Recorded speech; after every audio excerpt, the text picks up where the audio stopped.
ऐसी कोई माता नहीं होती जो सावन की, भादों की तीज का व्रत नहीं करती होगी। अगर वो हरतालिका नहीं करती होगी तो हरियाली तीज करती होगी, हरियाली तीज नहीं करती होगी तो सातुड़ी तीज करती होगी।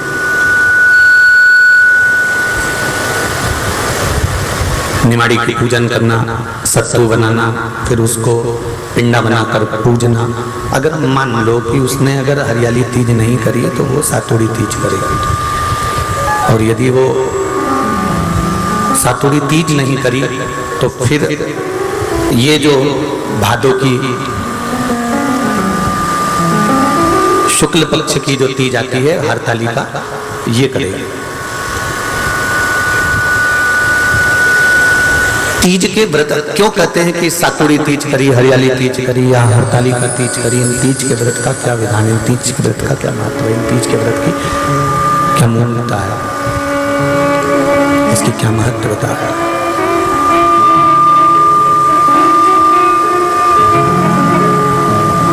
तीज के व्रत में ब्रह्मा, विष्णु और महेश, इन तीनों की जो देवियां हैं, ब्रह्माणी, लक्ष्मी और पार्वती, थोड़ा ध्यान लगाकर सुनना। हरतालिका तीज शिव महापुराण की कथा ही नहीं, आप जो तीज करते हो, हरियाली करो चाहे सातुड़ी करो, उस तीज की महत्वता क्या है, इस हिंगोली की शिव महापुराण की कथा में अपने को समझना है कि उसकी मूल तत्वता, उसकी महत्वता है क्या, उसका महत्व क्या है।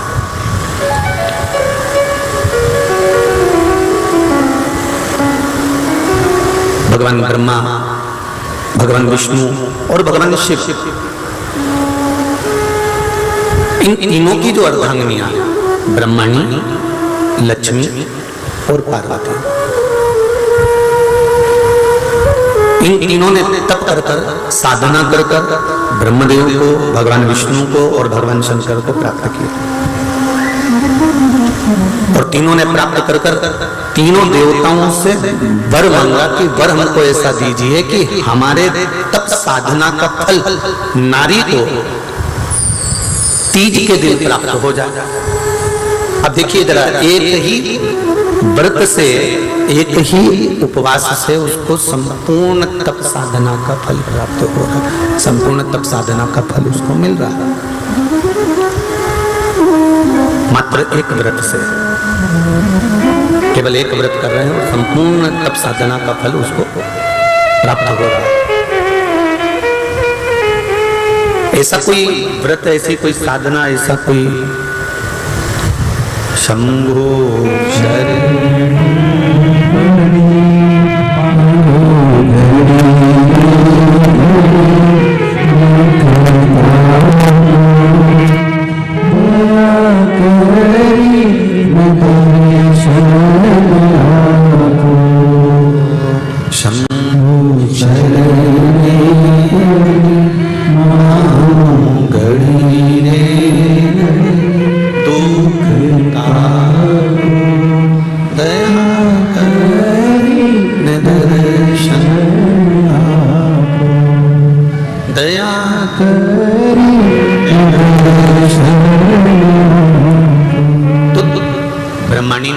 से मांगा, लक्ष्मी जी ने भगवान विष्णु से मांगा, पार्वती जी ने भगवान शिव से मांगा कि ऐसा वर दे दीजिए जिस वर से एक ही व्रत करने से संपूर्ण फल की प्राप्ति हो जाए, संपूर्ण फल मिल जाए, ऐसा एक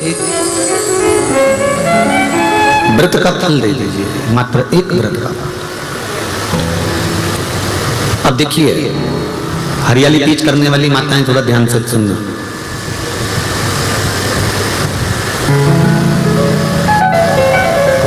हरियाली तीज जब माताएं करती हैं तो एक हरियाली तीज, एक गणगौर की तीज, ये दो तीज के व्रत ऐसे होते हैं जिसमें जब माताएं करती हैं तो उस समय पर उमा, ब्रह्मणी और लक्ष्मी, इन तीनों की आराधना का फल उसको केवल एक व्रत से प्राप्त हो जाता है। अब देखिए दूसरा सातुड़ी तीज,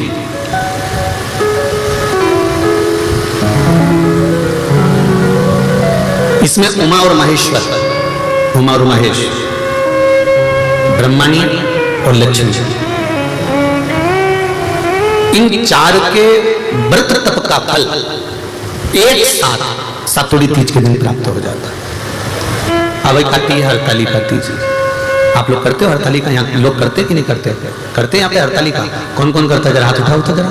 अरे सभी करते हो, रखो रखो, बहुत बढ़िया, बहुत अच्छी बात। एक आती है हरतालिका तीज।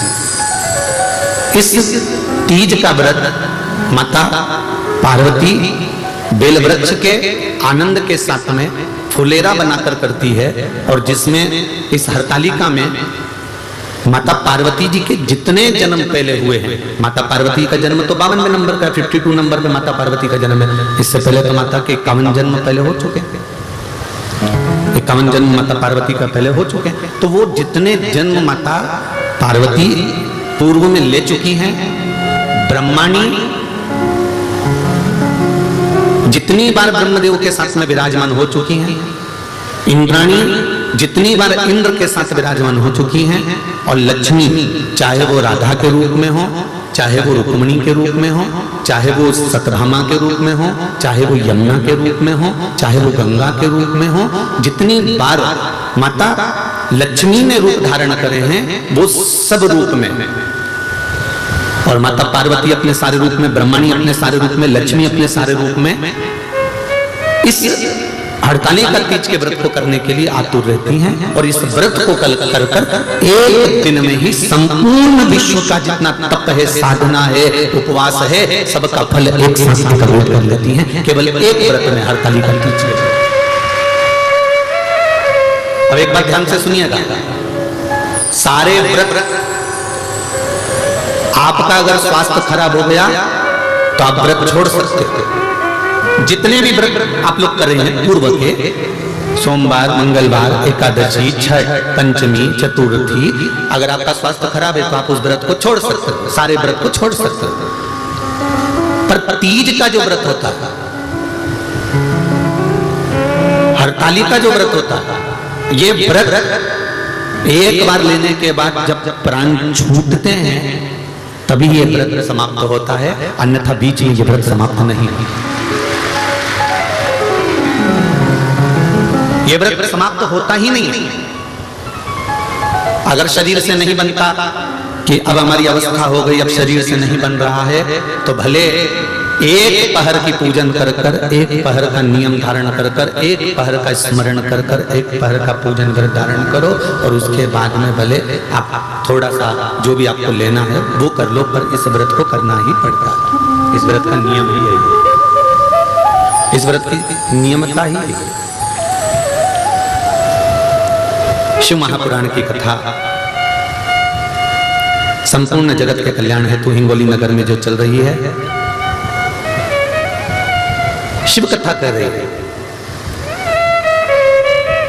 24,000 श्लोक की ये शिव महापुराण की कथा है, जिसका एक शब्द भी हमारी जिंदगी में उतार सकते हैं, एक शब्द भी हम अपने जीवन में यदि उतारते हैं, एक शब्द को भी हम अपनी जिंदगी में उतारते हैं तो हमारा जीवन सार्थक हो जाता है। एक शब्द भी अगर हमने अपनी जिंदगी में उतारा तो उसकी सार्थकता उत्पन्न हो जाती है, उसका आनंद उत्पन्न हो जाता है, उसका फल हमको मिलने लगता है। महाराज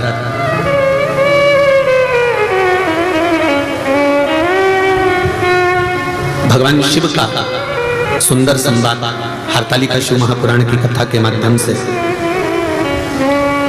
श्रवण करें, बड़े आनंद के साथ में इस व्रत की महत्वता को श्रवण करें।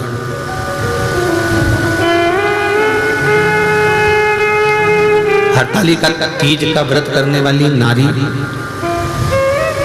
जब प्राण छोड़ती है तो उसकी क्या गति होती है, कहां वो जाती है, किस लोक में उसका स्थान होता है। हरतालिका तीज का व्रत जो नहीं करती और भूल से भी फुलेरा का दर्शन कर, फुलेरा जानते हो ना आप लोग, जिस दिन जहां हरतालिका तीज बनती है, केले के पत्ते के ऊपर जहां शिवलिंग बनता है उसके ऊपर जो फूल की मालाएं लटकाई जाती है या झूमर या पत्ते लटकाए जाते हैं, उसका मात्र दर्शन वो व्रत नहीं भी कर रही है, उसका उपास नहीं है, उसकी व्रत नहीं है, उसने व्रत नहीं उठाया, उसने उपास नहीं उठाया, ना उसने व्रत उठाया।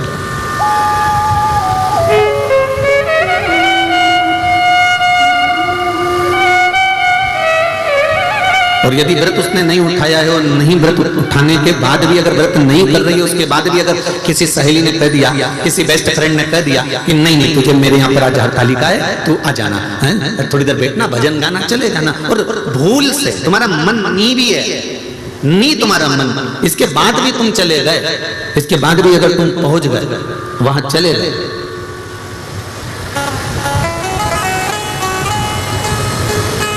और केवल हरतालिका तीज के उस फुलेरे का दर्शन कर लिया, नहीं है व्रत, और उस फुलेरे का दर्शन कर लिया, तो महाराज शिव महापुराण की कथा, स्कंद पुराण की कथा बड़ा सुंदर वर्णन करती है कि हजारों हजार 16 सोमवार संकट सोमवार का जो पुण्य होता है, मात्र हरतालिका तीज के फुलेरे का दर्शन करके जीव को प्राप्त हो जाता है। केवल एक फुलेरे का दर्शन कर, शंभु शंभु, केवल एक फुलेरे का दर्शन कर कर प्राप्त हो जाता है।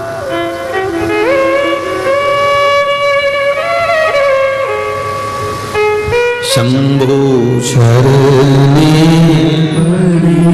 मांगू घड़ी रे दुख हारो, दया करी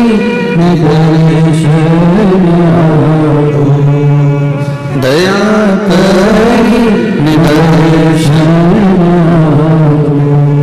शंभु शरणे मांगू घड़ी रे दुख हारो, दया करी निदर्शन।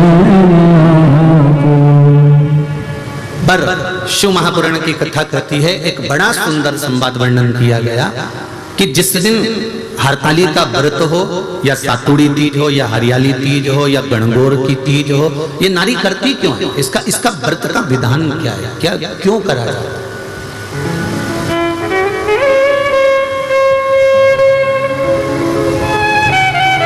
तो कहा ये अखंड सौभाग्य को देने के लिए करते हैं। किस चीज के लिए है? जम के बोलो जरा। अखंड सौभाग्य के लिए। अब एक प्रश्न मन में खड़ा हो जाता है,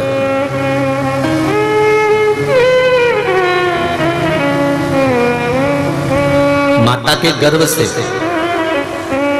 2 बच्चे भी जन्म लेते हैं ना, तो वो 1 मिनट, 2 मिनट, 5 मिनट के गैप से जन्म लेते हैं। बोलो सही है गलत है? जुड़वा बच्चों ने भी जन्म लिया तो एक साथ जन्म नहीं लिया, थोड़ा सा समय आगे पीछे हो गया।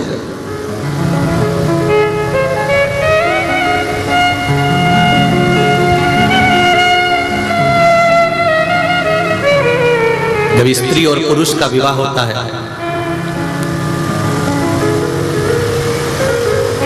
जब वो विवाह के बंधन में बंधते हैं, उस बंधन में कोई ये जरूरी नहीं है कि दोनों साथ ही जा रहे हैं। ध्यान देना, बहुत विशेषता का ये संवाद है। पर नारी की एक अभिलाषा रहती है, स्त्री की एक अभिलाषा,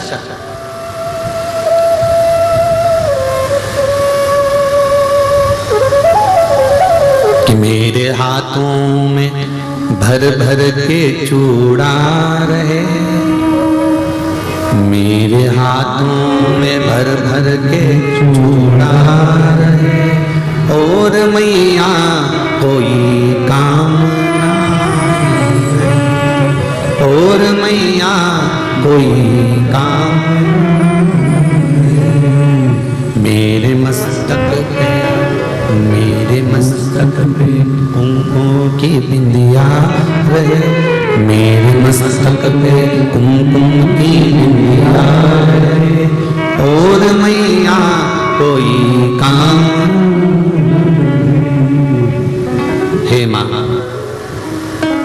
हर नारी का एक भाव, संसार में जो नारी का मंगल विवाह होता है, वो विवाह के समय पर परमात्मा से ये मांगती है कि मेरा अखंड सौभाग्य हो, अखंड चूड़ा हो, और मेरे प्राण मेरे जाने के बाद मेरे पति के कंधे पर मैं शमशान तक जाऊं, ये प्रत्येक नारी के हृदय की बात है। प्रत्येक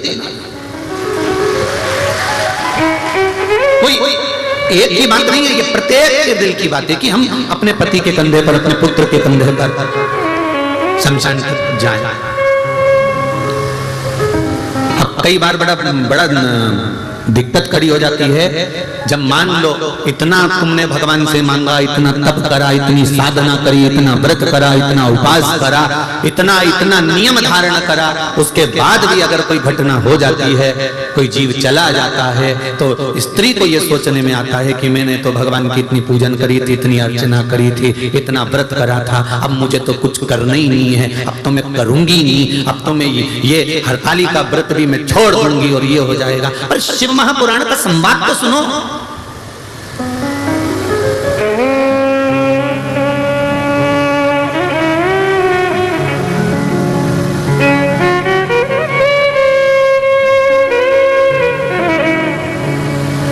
एक बात हमने पहले भी कथा में कही, और हिंगोली वाले तुम लोग सुन लो जरा अच्छे से, सरसों का तेल डाल के सुनना, हो सब अच्छे से सुन लेना, जो पहले कहा या फिर कह रहा है।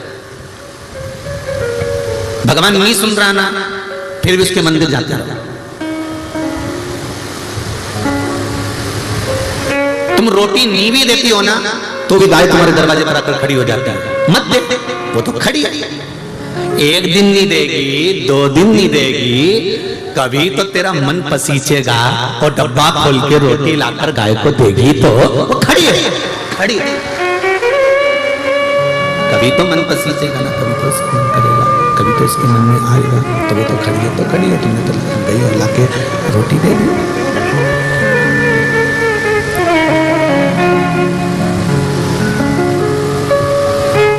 अब जो होना था हो गया, घटना तक घट गया। परशु महापुराण की कथा कर रही है, व्रत नहीं छोड़ना, व्रत हरतालिका का करते रहना। क्या होगा उससे, क्या फल मिलेगा उससे? भजन गाते रहना, शिव की आराधना करते रहना, शंकर का स्मरण करते रहना, क्या फल मिलेगा उससे? तो कहा यह कोई पूर्व का कर्म का भोग होगा, जिसके कारणवश हम अखंडता लेकर नहीं गए, पर हमारा जब अगला जन्म होगा तब हम अखंड सौभाग्यवती होकर जाएंगे, ये निश्चित है। अखंड व्रत धारण करने वाला, अखंड व्रत को करने वाला फिर अखंडता ही लेकर जाता है, ये निश्चितता हो जाती है उसकी, ये उसकी निश्चितता है।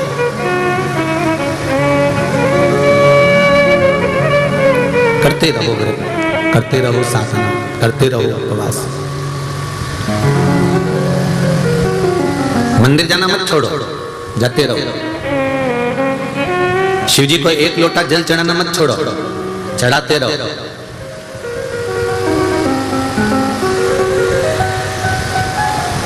मध्य प्रदेश में बहुत पानी गिर रहा है, हिमाचल में गिर रहा है, उत्तरांचल में गिर रहा है, उत्तराखंड में गिर रहा है, उत्तर प्रदेश में गिर रहा है, गुजरात में खूब पानी है।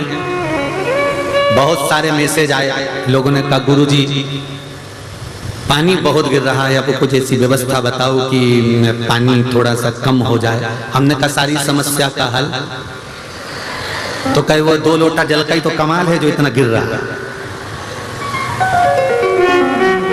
जो इसका चढ़ाया है उसी का तो गिर रहा है, और फिर कह रहे हो कि 1 लोटा।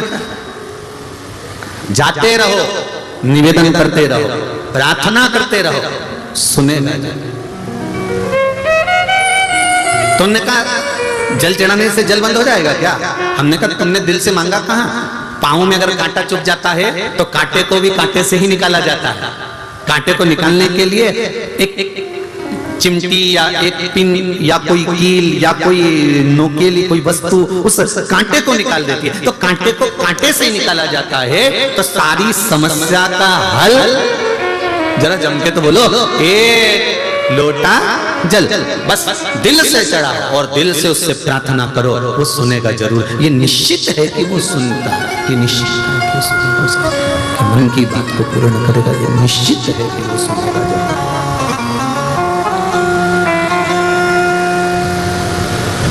सुनेगा वो, ये निश्चित है। महाराज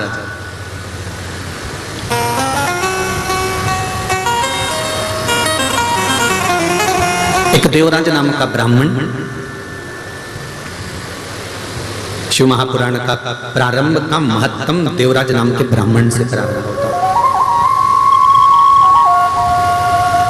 जिसने पूर्ण समय में कोई चोरी नहीं करी है, पूर्ण समय में कोई गलत काम नहीं किया, जिसने पूर्ण समय में कोई बेकार काम नहीं करा, केवल उसने अगर शंभु शंभु पूर्ण समय में उसने बेकार काम नहीं करा, पूर्ण समय में उसने चोरी नहीं करी, पूर्ण समय में उसने गलत काम नहीं किया। उसने गलत काम कब करा?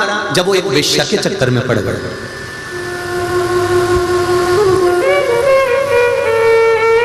एक वेश्या का संग मिल गया और उस वेश्या का जो संग था वो वेश्या के संग ने इसको पकड़ रखा। उसकी आसक्ति, काम, तृष्णा, उसने इसको खींच रखा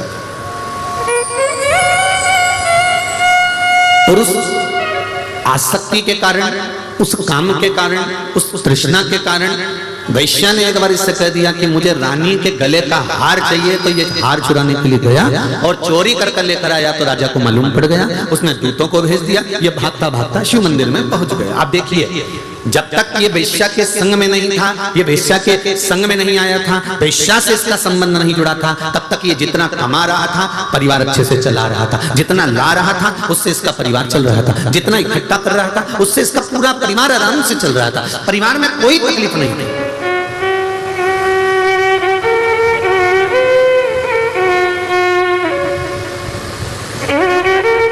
ये जितने भी आप हो, संसार के जितने लोग हैं जो शिव महापुराण की कथा सुन रहे हैं, बड़े ध्यान से सुनना।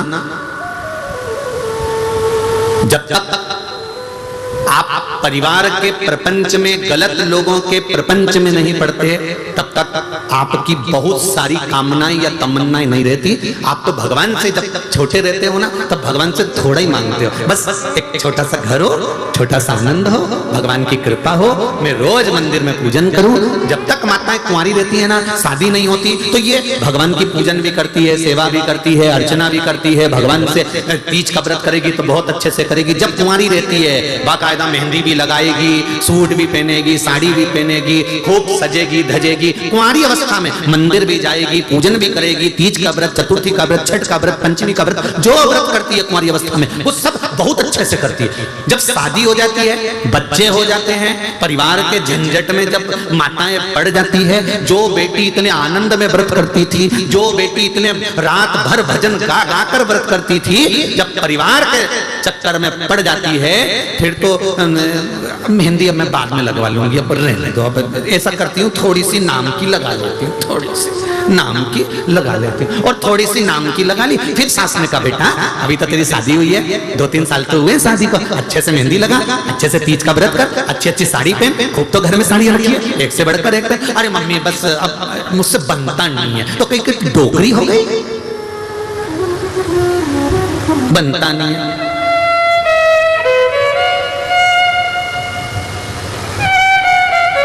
ये किसी एक के साथ नहीं, सबके साथ है। जब गाड़ी नहीं थी, 4 व्हीलर नहीं थी, तब नागनाथ भगवान से, थोड़ा नागनाथ में जाकर, पल्ली बैजनाथ में जाकर, त्र्यंबकेश्वर जाकर भगवान को विनती कर कर आए थे, बाबा बस एक 4 व्हीलर गाड़ी आ जाए, फिर तो जब 15 दिन में, 8 दिन में, 10 दिन में मैं दर्शन करने आ जाऊंगा। भगवान ने कहा चलो प्रैक्टिकल कर लेते हैं। भगवान ने इसको एक 4 व्हीलर गाड़ी दे दी। अब इतना मोजी राम हो गया, सब दूर जाने के लिए गाड़ी है, पर भगवान के धाम जाने के लिए गाड़ी कभी तैयार नहीं होती। जब तैयार करे तब कैंसिल।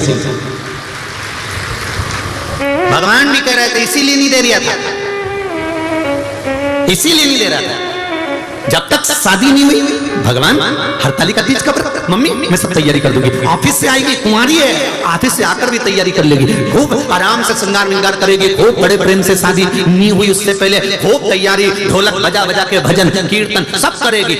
आसपास में माताओं को भी खिलाएगी, भाभी आना, काकी आना, हमारे यहाँ तीज का व्रत है, हमारे यहाँ तीज का व्रत है, हमारे यहाँ हरतालिका तीज का व्रत है, हमारे यहाँ फुलेरा बनेगा, हमारे यहाँ शंकर जी की पूजन, सबको किया। और शादी होने के बाद में अब 4 बार 5 बार सास कह रही है, बेटा अब तो उठ जा, कर ले कुछ थोड़ा बहुत तैयारी कर ले पूजन की।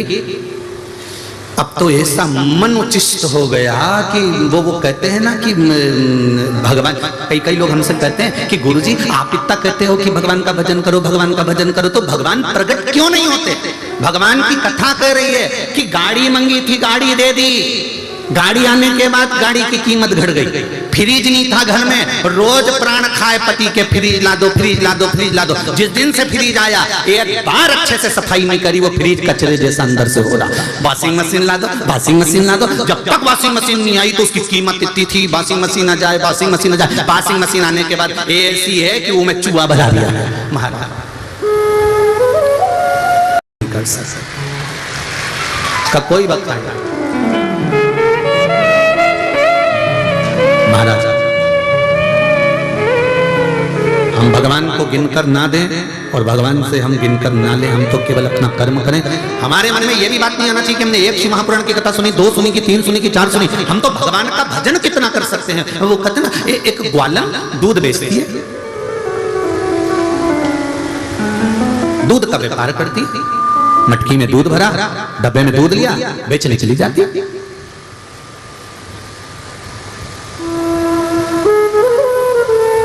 वहीं पर मल्लुकदास जी बैठे थे और मल्लुकदास जी ने उस ग्वालन को देखा कि वो रोज दूध बेचने जाती है और अलग से 1 लोटा दूध निकालकर 1 लोटा पानी मिला देती है वह दूध के डब्बे में। अब वो दूध के डब्बे में 1 लोटा पानी मिला दे, वो दूध निकाले और पानी मिला दे। मल्लुकदास जी से रहा नहीं रहा। 15 दिन, 20 दिन, 1 महीना, 2 महीना देखा और एक दिन उन्होंने उसको बोल दिया, ए ग्वालन, अरे ये ग्वालन। ग्वालन बोली, हाँ महाराज। बोलो बाबा ये तो क्या करती है? 1 लोटा दूध निकाल कर उसमें 1 लोटा पानी मिला देती है, क्या करती हो तुम ये? ग्वालन कहती है, बाबा मैं पास के गांव में दूध बेचने जाती हूँ, उसी गांव में मेरा मंगेतर रहता है जिससे मेरी सगाई हुई है। ये अच्छा वाला जो दूध है ना 1 लोटा, मैं उसको दिया था।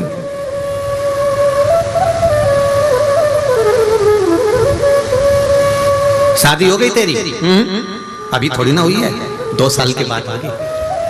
अच्छा, कितना नुकसान हो जाएगा जब तक तो तेरा, इतना लोटा भर भर कर दूध देगी उसको। अरे बाबा जब पूरा जीवन ही उसको देना है और जब उससे दिल लगा लिया है तो 1 लोटा दूध में क्या जाए, क्या हिसाब देखना कि कितना गया कितना आया, अपने को नहीं देखना, अपन को तो दे देना है। मल्लुकदास जी को वो बात दिमाग में बैठ गई कि मैं 24 घंटे माला जपता रहता हूँ 108 मनके की, उससे प्रेम किया और मनकों में गिन रहा हूँ कि इतनी हो गई, इतनी हो गई, इतनी हो गई, और इसने प्रेम किया और आज तक हिसाब नहीं कर रही कि कितना लोटा दूध दिया, कितना। मल्लुकदास कहते हैं, मैं बाबा, मैं संत, मैं साधु, मैं सन्यासी, मैं तपस्वी, मैं साधक, मैं उपासक, मैं गिन रहा हूं कि भगवान को कितने भजन कर लिया, कितना जाप कर लिया, कितनी बार कथा सुन ली, कितना दान दे दिया, कितना पुण्य कर दिया, कितना सत्कर्म कर दिया, कितनी बार मैंने ब्राह्मण का भोजन कराया, कितनी बार मैंने ये दान दिया, कितनी बार मैंने वो दान दिया, मैंने कितनी बार गौदान करा, मैंने कितनी बार अन्नदान करा। हम हिसाब लगाकर बैठे हैं कि हमने इतनी बार ये कर लिया, मैंने तो इतने सोमवार के व्रत करे, मैंने तो इतना मंगलवार करा, मैंने तो इतना तीज का व्रत करा, मैंने तो इतना चतुर्थी का व्रत करा। हम हिसाब जोड़कर बैठते हैं और परमात्मा को देने में शिव महापुराण की कथा कहती है कभी हिसाब मत जोड़ो कि भगवान का भजन कथा कितनी सुनी है, कितना करा है। जब तुम्हारा भजन का हिसाब रखेगा तो वो त्रिकालदर्शी, कैलाशी, अविनाशी मेरा शंकर रखेगा, और उस हिसाब के बल पर क्या देता है ये उसके ऊपर है। हमें हिसाब नहीं रखना कि हमने क्या रखा, कितना दिया, कितना करा।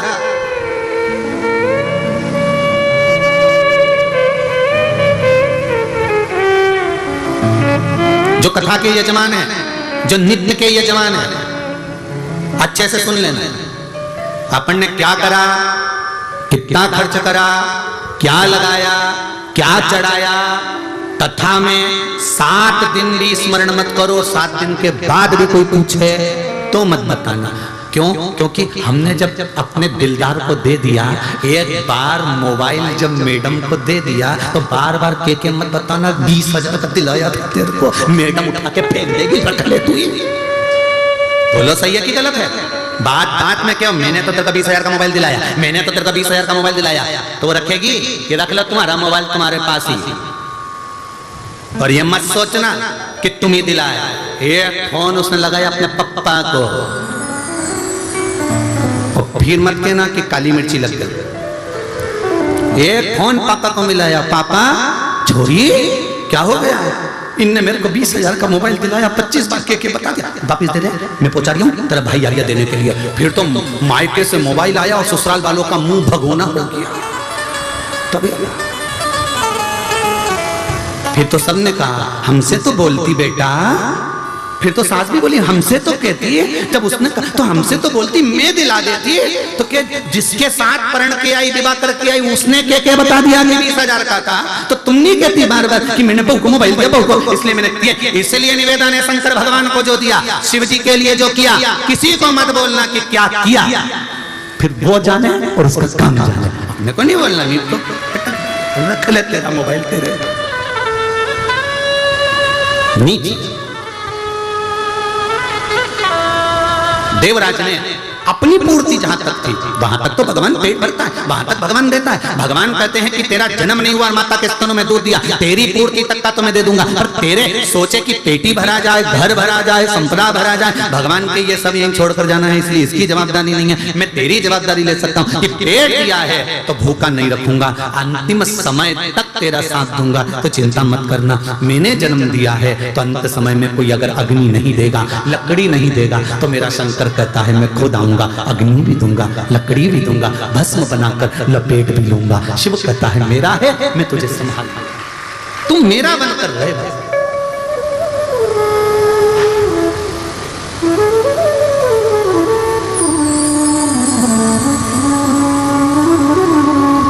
भगवान को आपसे कुछ नहीं चाहिए, कुछ भी परमात्मा को नहीं चाहिए। महाराज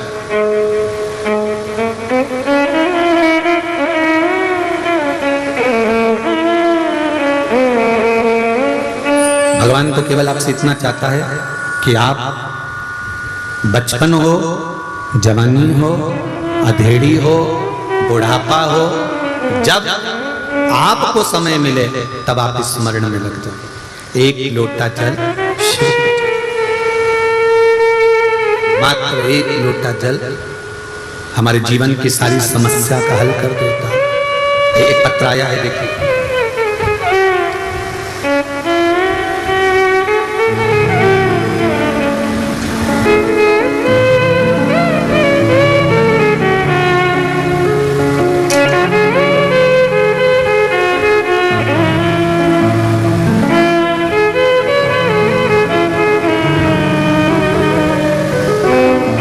मेरा नाम फूला शर्मा है, मैं वाशिम जिले से हूँ। कहीं बैठे हो तो हाथ हिलाइएगा, आप ही हैं, दोनों हाथ हिला दो एक बार। श्री शिवाय नमस्तुभ्यम।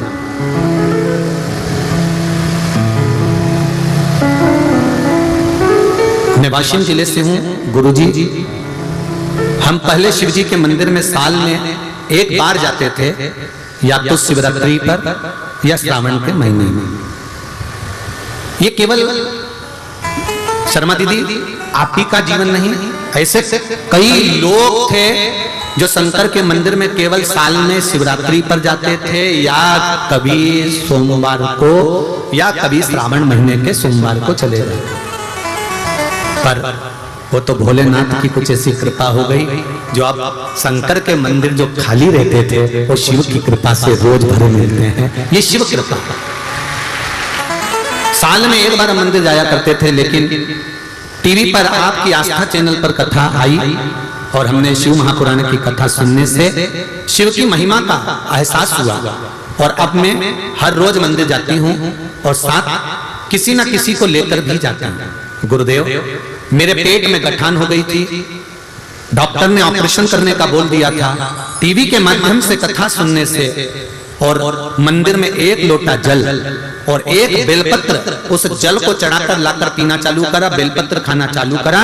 गुरुदेव बाबा की कृपा से दूसरी जब जांच कराई तो मेरे पेट की गठान गल चुकी थी, और डॉक्टर कह रहे हैं तुम्हारे शरीर में गांठ नहीं है। बैठो बहन। श्री शिवाय नमस्ते।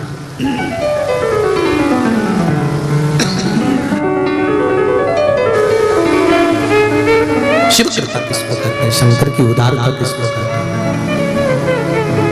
शंकर की करुणा किसको कहते हैं। आप दिल से पुकारे। एक पत्र और है, देखिए।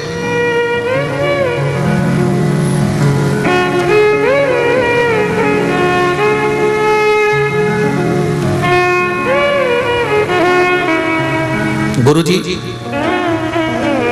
मैं सो कल्पना श्रीकांत सुक्ते मानवत जिला परभणी से आया है। कहीं बैठी हो तो हाथ हिलाइएगा। आप ही हैं? श्री शिवाय नमस्तोभ्यम। दोनों बच्चे साथ लाए हो, बधाई आपको बहुत बहुत। बाबा देवाधिदेव महादेव का प्रसाद आपके घर आया और बाबा की कृपा हुई। 2007 में मेरी शादी हुई थी गुरुदेव। मुझे एक लड़का हुआ था जिसको फिट की प्रॉब्लम थी।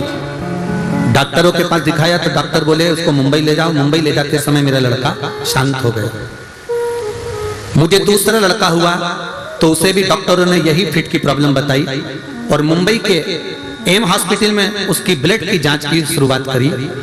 उसका खर्चा लाखों का था, फिर भी हम पीछे नहीं हटे, लेकिन सारी जांचें कराए और 2 साल का लड़का भी शांत हो गया। गुरुजी, एक भी बच्चा मेरी गोदी में नहीं था। 10 साल के बाद जब शिव महापुराण की कथा आपके माध्यम से सुनी, तब फिर बाबा से विनती कर कर डॉक्टरों ने कह दिया था कि तुम्हें जो भी संतान होगी वो ऐसी ही होगी, या तो विकलांग या फिट वाली।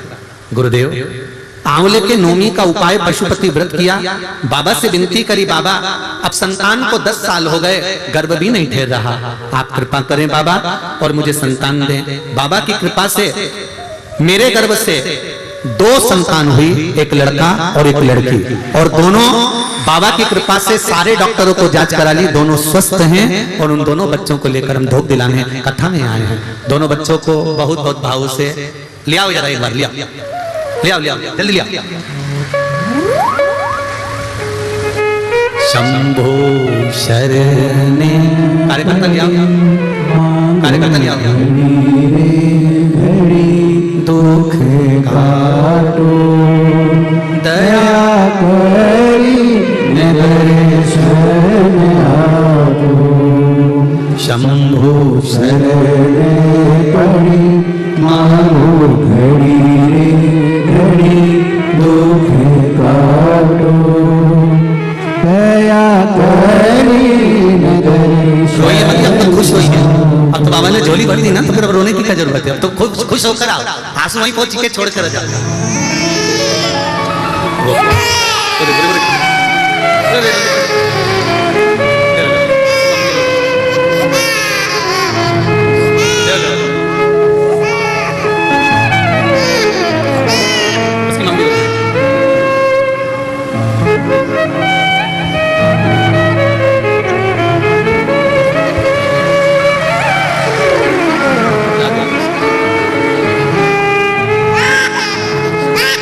दोनों बाबा के प्रसाद।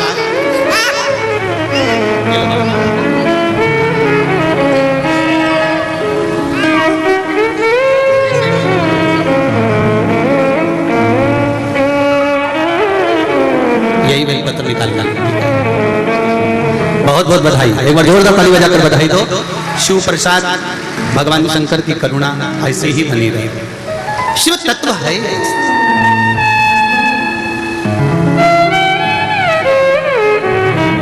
शिव की उदारता, करुणा, दया, शंकर का नाम स्मरण, आपका किया गया भजन, कीर्तन, मंत्र जाप, नाम जाप, ये जीवन का सुख दे रहा है। अब दिल से बोलो उसको, आप दिल से पुकारो उसको, दिल से सुनता है।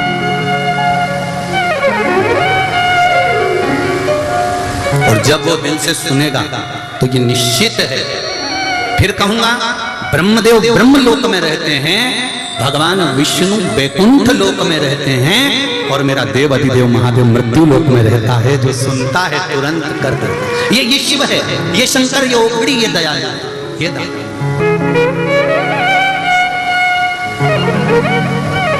उसकी उदारता इतनी, उसकी करुणा इतनी। महाराज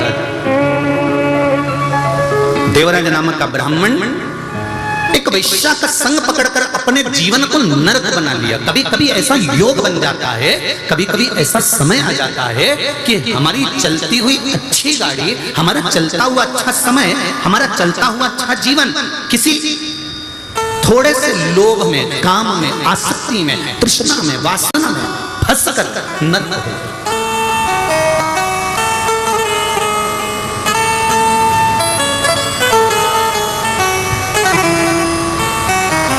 बहुत अच्छा जीवन चल रहा है, पर थोड़ा सा लोभ जाग गया, थोड़ा सा अहंकार जाग गया, थोड़ी सी काम जाग गया, थोड़ी सी वासना जाग गई, थोड़ी सी तृष्णा जाग गई और हमारा जीवन हमने नरक कर दिया। हमने अपना जीवन पूरा नरक कर लिया, उसमें हमने कोई सुख भोगा ही नहीं थे। एक बात हमने पहले भी कही थी, आप भी ध्यान लगाकर सुनना। 10 मिनट का बेकार किया गया कर्म ना जाने कितने सालों तक भोगना पड़ता है।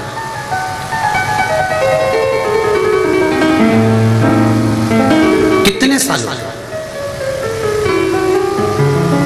झूठ, छल, प्रपंच, कपट, बेईमानी हम थोड़ी सी करते हैं और एक जन्म में उसका भोग नहीं भोग पाते। 84 लाख योनियां जो हैं ये हमारे कर्म को भोगने के लिए है।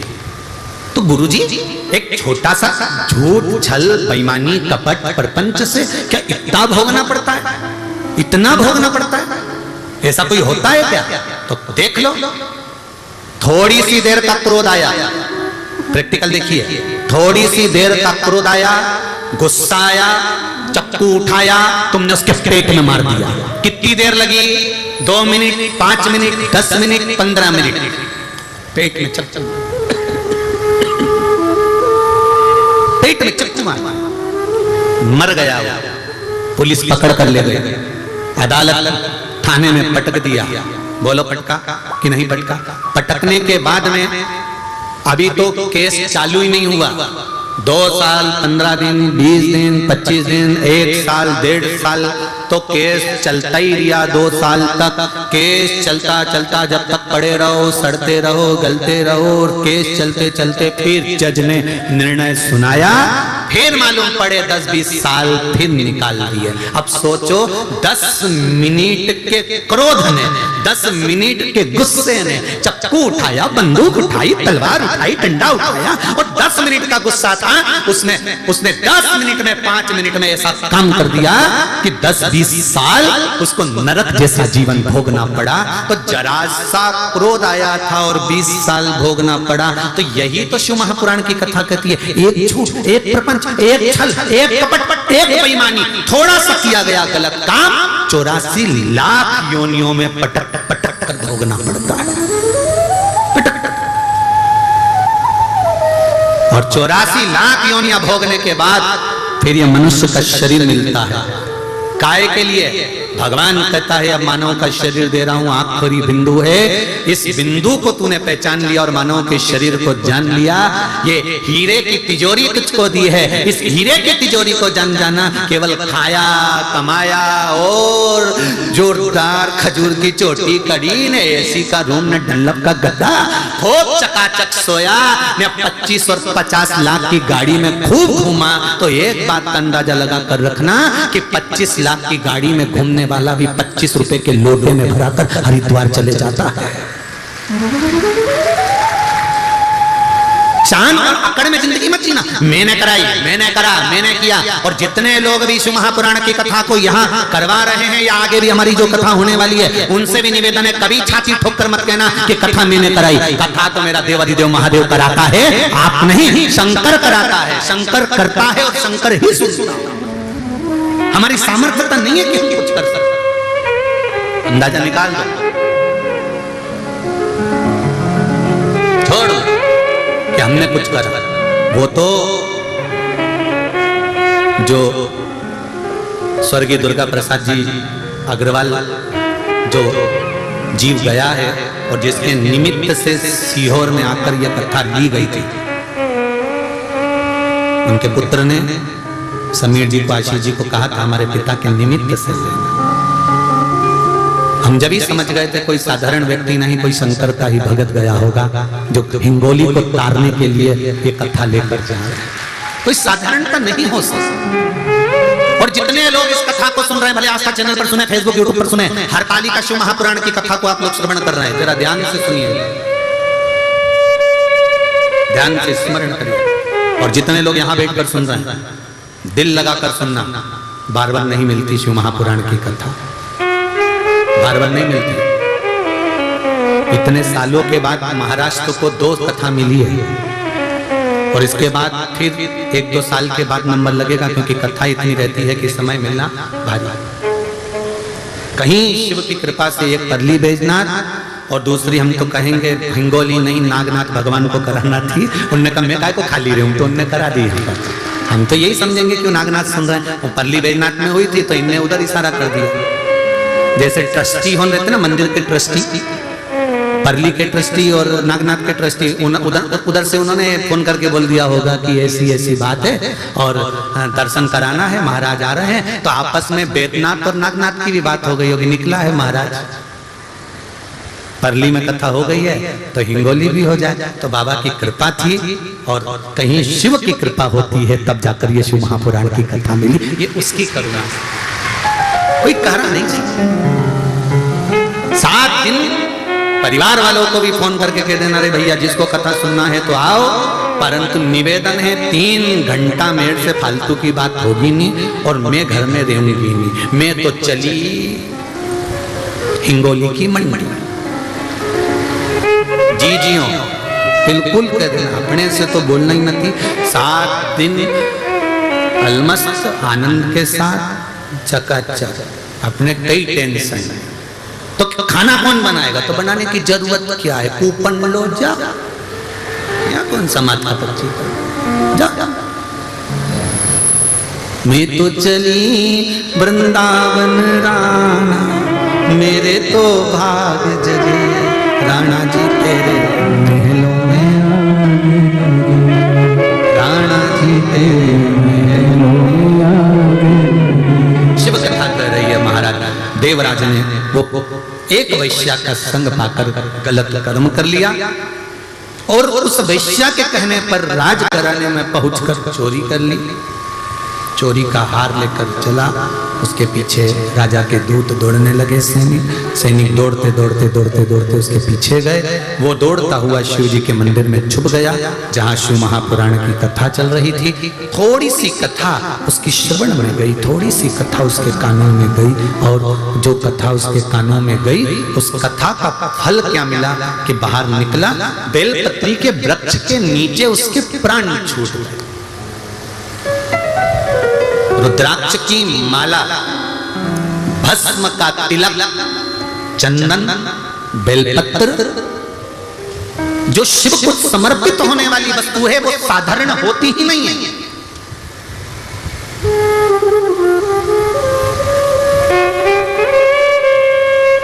कमल का फूल लेकर आओ तो 5 रुपए का एक मिलेगा।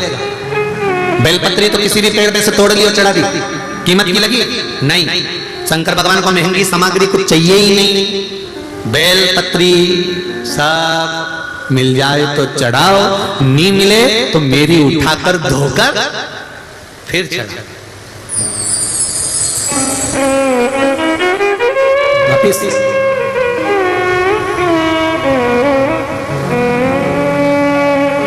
भस्म कितनी कीमत की होगी? अरे गोबरी लाओ, कंडा गाय का गोबर की गोबरी जलाई, भस्म तैयार, शिव को लगाई।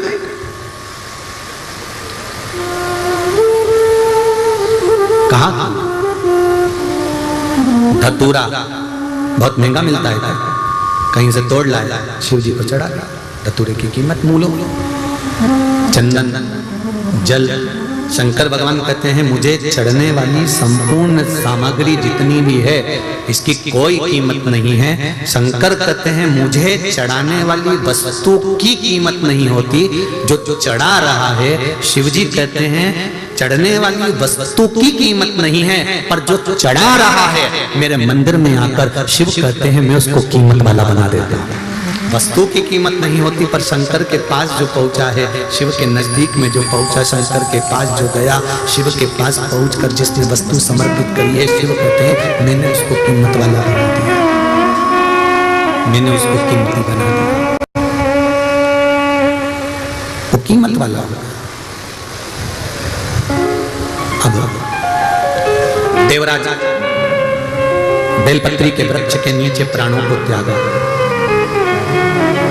यम के दूत बंदी बनाने के लिए आए, नहीं ले जा सके क्योंकि शंकर के गण वहीं पर खड़े हुए थे।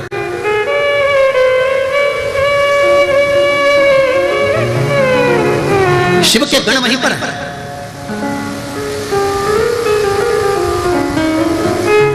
हम इसको लेने के लिए आए, पापी है, ब्राह्मण होकर वैश्या का संग करा, ब्राह्मण होकर काम में डूबा रहा, ब्राह्मण होकर चोरी करी, ब्राह्मण होकर लोभी रहा, ब्राह्मण होकर गलत कर्म करा, इसलिए हम इसको लेने के लिए।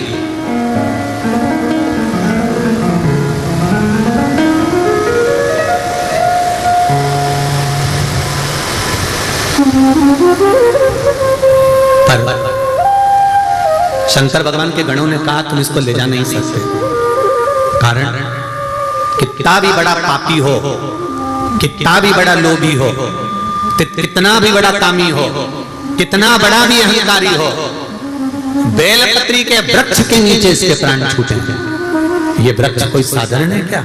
जिस वृक्ष के नीचे 64 योगनियां, जिस वृक्ष के नीचे लक्ष्मी झाड़ू लगाती हो, जिस वृक्ष के नीचे नारायण भगवान शंकर का गुणगान करते हो, जिस वृक्ष के नीचे ब्रह्मा बैठने के लिए तरसते हैं, जिस वृक्ष के नीचे इंद्र पारिजात वृक्ष को लाकर भी समर्पित कर कर छोटा बन गया, जिस वृक्ष के नीचे 33 कोटि देवता बैठकर भगवान शंकर से वर प्राप्त कर लेते हैं, जिस वृक्ष के नीचे पापी से पापी जीव का भी उद्धार हो जाता है, उस वृक्ष के नीचे ये बैठा है जहां इसके प्राण छूटे हैं। यमदूतों को अच्छा नहीं लगा तो यमदूतों ने यमराज से जाकर कहा, स्वामी अगर इस पापी को मारना था तो बेलपत्री के पेड़ के नीचे क्यों मारा?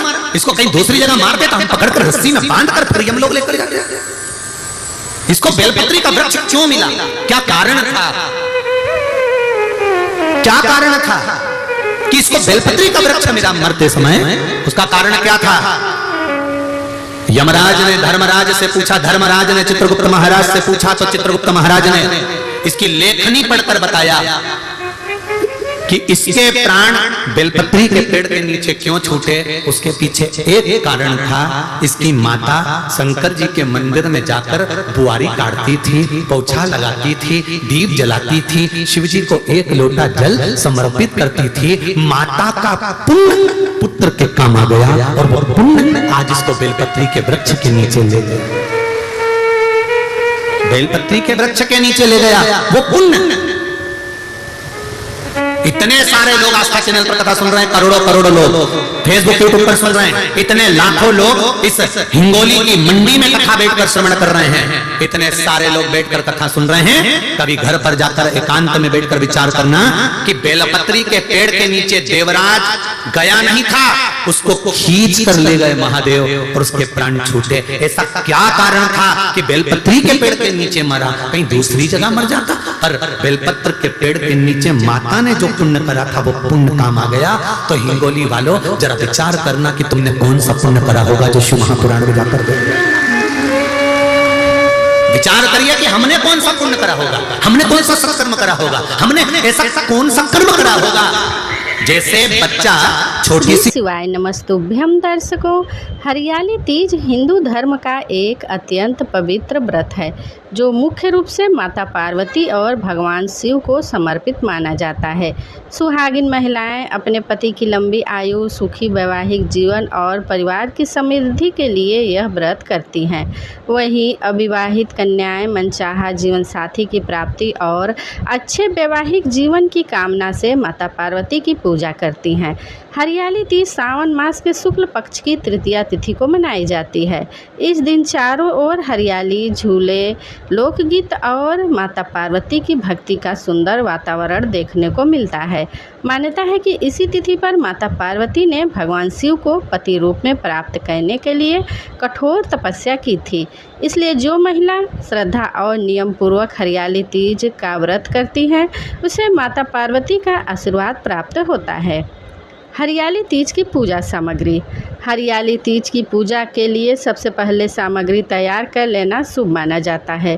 पूजा में अपनी श्रद्धा और सामर्थ्य के अनुसार सामग्री रखें, जैसे माता पार्वती और भगवान शिव की प्रतिमा या चित्र, चौकी, लाल या पीला कपड़ा, कलश, जल, गंगा जल, अक्षत, रोली, कुमकुम, हल्दी, मोली, चंदन, फूल माला, बेलपत्र, दुर्वा, धतूरा, फल, मिठाई, नारियल, पान, सुपारी, लौंग, इलायची, दीपक, घी या तेल, अगरबत्ती, कपूर और नैवेद्य रखें।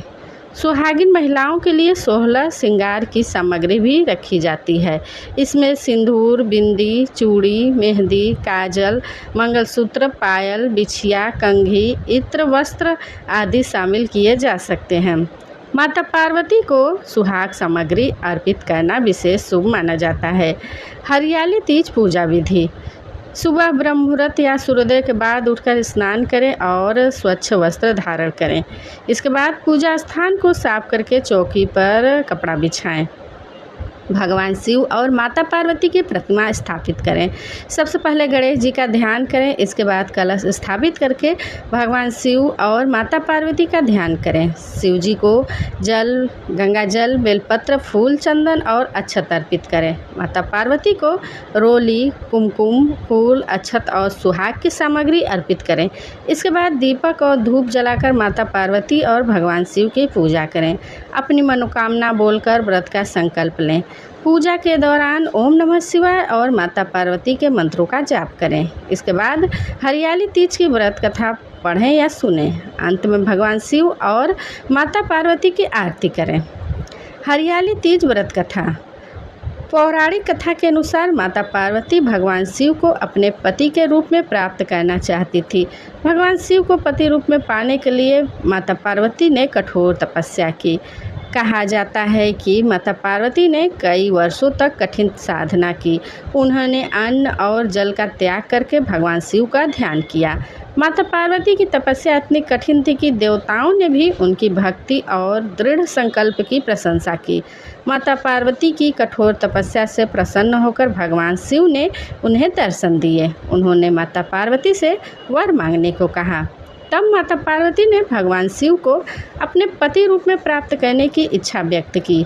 भगवान शिव ने माता पार्वती की इच्छा स्वीकार कर ली।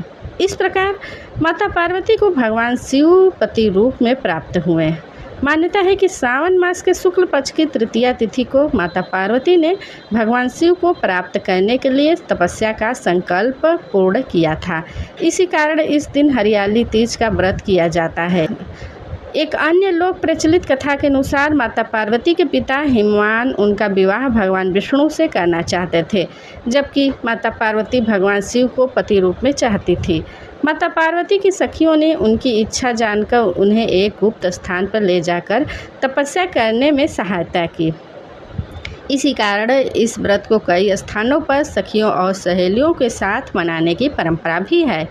माता पार्वती की भक्ति और तपस्या से भगवान शिव प्रसन्न होकर उन्होंने माता पार्वती को पत्नी रूप में स्वीकार किया। इसलिए हरियाली तीज की कथा हमें सच्ची श्रद्धा, धैर्य और संकल्प का महत्व बताती है। हरियाली तीज के विशेष उपाय। हरियाली तीज के दिन कुछ पारंपरिक उपाय श्रद्धा से किए जा सकते हैं, जैसे शिवलिंग पर जल और बेलपत्र चढ़ाएं। सुबह भगवान शिव के मंदिर में जाकर शिवलिंग पर जल अर्पित करें। इसके बाद साफ और साबुत बेलपत्र चढ़ाएं। बेलपत्र अर्पित करते समय ओम नमः शिवाय का जाप करें। मान्यता है कि इससे भगवान शिव की कृपा प्राप्त होती है और मन को शांति मिलती है। हरियाली तीज के दिन माता पार्वती को लाल या हरे रंग की चूड़ियाँ, सिंदूर, बिंदी, मेहंदी, चुनरी और अन्य सुहाग सामग्री अर्पित करें। इसके बाद माता से अपने पति के सुख, स्वास्थ्य और दीर्घायु की प्रार्थना करें।